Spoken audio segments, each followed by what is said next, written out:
Sabe aquela sensação de que o dinheiro simplesmente some da conta, mesmo com todo o esforço e trabalho? Pois é, muita gente acha que a solução é ganhar mais, mas a verdade é que o segredo está em comandar melhor o que já se ganha. Antes mesmo de sonhar em investir ou construir riqueza, tem um primeiro passo que é o mais importante de todos: arrumar a casa. E hoje a gente vai desvendar o mapa exato, o passo a passo para transformar o caos financeiro em controle e finalmente em liberdade. Olha, essa frase aqui mata a charada. O problema, na maioria das vezes, não é o quanto entra, mas a falta de controle sobre o que entra. É aquela realidade de ver o salário cair na conta e, quase como mágica, ele ir desaparecendo.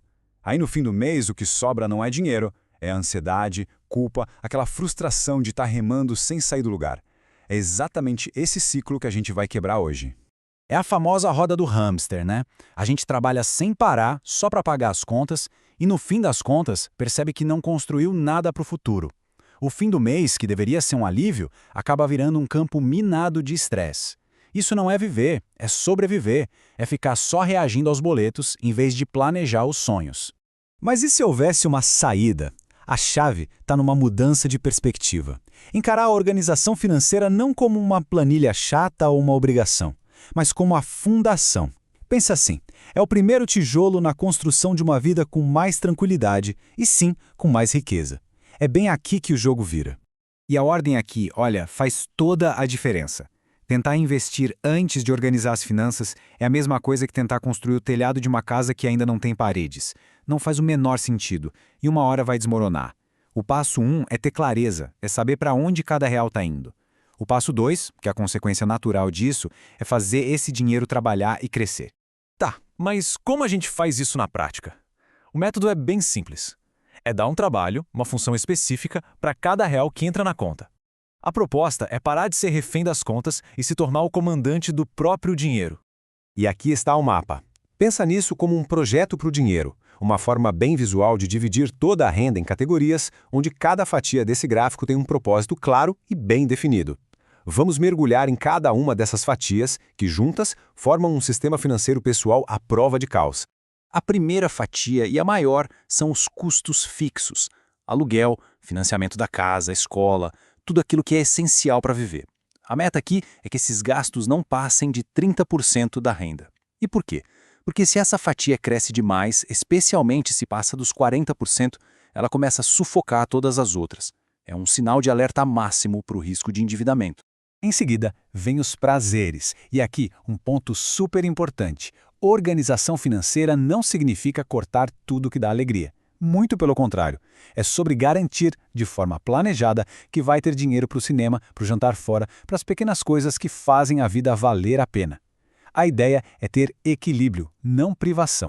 Agora, uma categoria que causa muita confusão: o conforto. É aqui que mora a diferença sutil, mas super poderosa, entre o que é essencial e o que apenas melhora a vida. O conforto é aquilo que, se fosse cortado amanhã, a vida continuaria sem grandes problemas.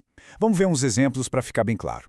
Olha só como esse slide ilustra perfeitamente a diferença. Um carro para ir trabalhar é uma necessidade. Um carro de luxo que faz a mesma coisa, mas custa bem mais, é conforto. Um sofá novo para substituir um que quebrou é necessidade. Um sofá de design é conforto.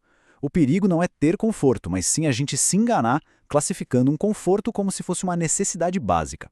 Agora, a categoria metas. É aqui que a gente acaba com os falsos imprevistos. Pensa bem, presente de Natal, férias de janeiro, o seguro do carro, nada disso é imprevisto. São despesas que a gente sabe que vão chegar. Ter uma reserva para elas significa planejar em vez de improvisar, usando o próprio dinheiro em vez de apelar para o cartão de crédito e os juros.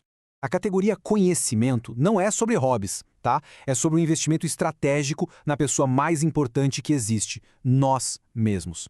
É aquele curso que pode levar a uma promoção, a habilidade que aumenta o valor no mercado. Pessoas que se aprimoram consistentemente não só se desenvolvem, elas tendem a aumentar a própria renda. É o investimento com o maior retorno possível. E, finalmente, a categoria mais poderosa de todas, a liberdade financeira. Pensa nisso da seguinte forma: não se trata de guardar dinheiro, se trata de comprar tempo, de comprar autonomia. A lógica é transformadora. Ao destinar 25% da renda para isso, a cada 3 anos de trabalho, se está garantindo um ano inteiro de liberdade no futuro. É a construção do poder de dizer sim ou não por escolha. e não por necessidade. Ok, o mapa está apresentado, as categorias estão claras, mas como sair da teoria e transformar tudo isso num hábito prático, sem complicação e sem que isso vire um segundo emprego? E a resposta pode surpreender. 30 minutos. Apenas 30 minutinhos por semana. A chave não é a intensidade, é a consistência. É muito mais poderoso e menos estressante fazer uma pequena verificação semanal do que encarar aquela montanha de contas e extratos no fim do mês. Então, como são esses 30 minutos? O processo é simples. Primeiro, lançam-se os custos fixos que já são conhecidos. Depois, é hora de registrar os outros gastos da semana. Uma dica: não precisa listar cada cafezinho. Agrupe itens pequenos como lanches ou transporte. Em seguida, vem o momento da verdade, comparar o que foi gasto com as metas de cada categoria. E um ponto crucial: isso não é um trabalho solo. A organização financeira familiar precisa envolver todo mundo. É um projeto de equipe. Mas no fim do dia, todo esse método, todas essas categorias e números não são sobre dinheiro. São sobre algo infinitamente mais valioso. São sobre o verdadeiro significado por trás de todo esse esforço. E o ponto é exatamente este. O objetivo final do controle financeiro não é ter uma pilha de dinheiro. É ter o poder de escolha. É a liberdade de dizer não. Não há um trabalho que drena a alma, não há uma situação tóxica, não há uma vida vivida só por obrigação. É sobre ter a capacidade de construir uma vida baseada em valores próprios e não apenas nas contas a pagar. Essa, então, é a jornada. É a transição de um papel passivo, de quem apenas reage às contas que chegam, para o papel de arquiteto, a pessoa que, proativamente, desenha e constrói o próprio futuro.